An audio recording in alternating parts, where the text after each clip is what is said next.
রেসিপিটা আপনারা করে একদিন করে ঘরে খেয়ে দেখবেন। চিকেন স্যাটে খেয়ে একদিন দেখেছেন, এবারে ফিশ স্যাটেন খেয়ে দেখবেন, খুব সুন্দর খেতে হয়। এই রেসিপিটা বানাতে তৈরি করতে কি কি লাগে আপনারা দেখে নিন। এখানে আছে মাছের মানে পেটি নিতে হবে, এখানে ধনেপাতা বাটা, এখানে টমেটো, ক্যাপসিকাম আছে, আর এখানে পেঁয়াজ আছে কাটা, এখানে কর্নফ্লাওয়ার আছে, আর ডিম আছে। আর আমি মাছটা পেটিটা গরম জলে আর লেবু দিয়ে ফুটিয়ে নেবো একটু। আমি এবার কড়াটা ওভেনে বসিয়ে দিলাম, দিয়ে পরিমাণ মতন জল দিচ্ছি।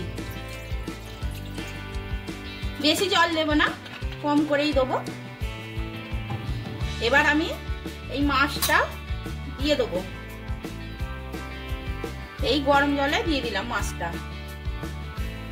এরপর মাছটা তো একটু আঁশটে গন্ধ ছাড়ে, মাছটা আঁশটে জানে না গন্ধ ছাড়ে, তার জন্য আমি লেবু দিয়ে দেবো।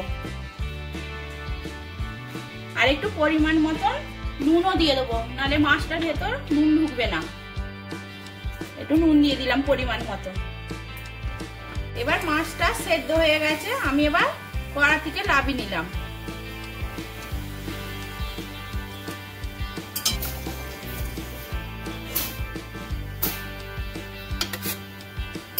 এবার আমি ঠান্ডা হয়ে গেছে, এবার আমি কাঁটাগুলো মাছের থেকে ছাড়িয়ে নিচ্ছি। মাছের কাঁটাটা ছাড়ানো হয়ে গেছে, আমি এবার এই ছালটাও ওপর দিয়ে এরকম ভাবে ছাড়িয়ে নেব। দিয়ে দিচ্ছি ফাটিয়ে। এবার ধনেপাতা বাটাটাও এর মধ্যে অ্যাড করে দেবো,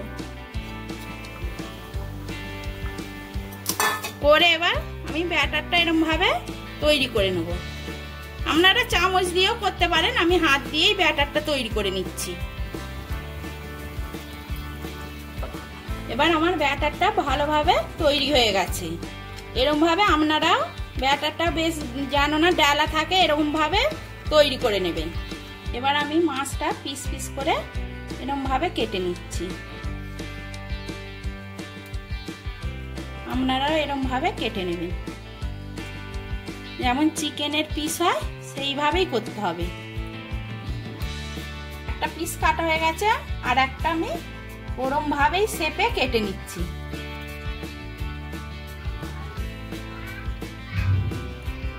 আপনারা এটা সহজেই দোকানে পেয়ে যাবেন, পিক নাম, আপনারা দোকান থেকে এটা কিনে নেবেন। আমি কড়াটা বসিয়ে দিলাম ওভেনে। কড়াটা তেতে গেলে আমি এবার তেল দিয়ে দেবো। এবার কড়াটা তেতে গেছে, আমি এবার এতে তেল দিয়ে দেবো। এবার আমি কাঠিটা নিচ্ছি, নিয়ে একটা আপনাদের করে কিভাবে তৈরি করতে হয় আমি দেখিয়ে দিচ্ছি। আগে ক্যাপসিকাম দিলাম, দিয়ে এর মধ্যে আমি মাছটা দিয়ে দিলাম, দিয়ে এবার এর মধ্যে আবার আমি পেঁয়াজটা অ্যাড করে দিলাম, দিয়ে ক্যাপসিকাম দিলাম,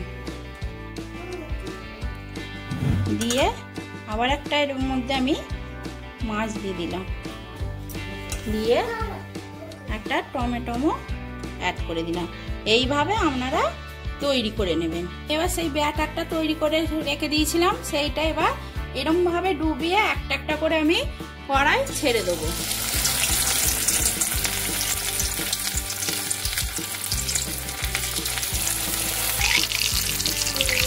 এই জিনিসটা এত মজা খেতে হয়, একবার খেলে আপনারা ভুলতে পারবেন না এই জিনিসটা। এবার আমার এগুলো লাল লাল করে ভাজা হয়ে গেছে, এবার আমি প্লেটে তুলে নেব।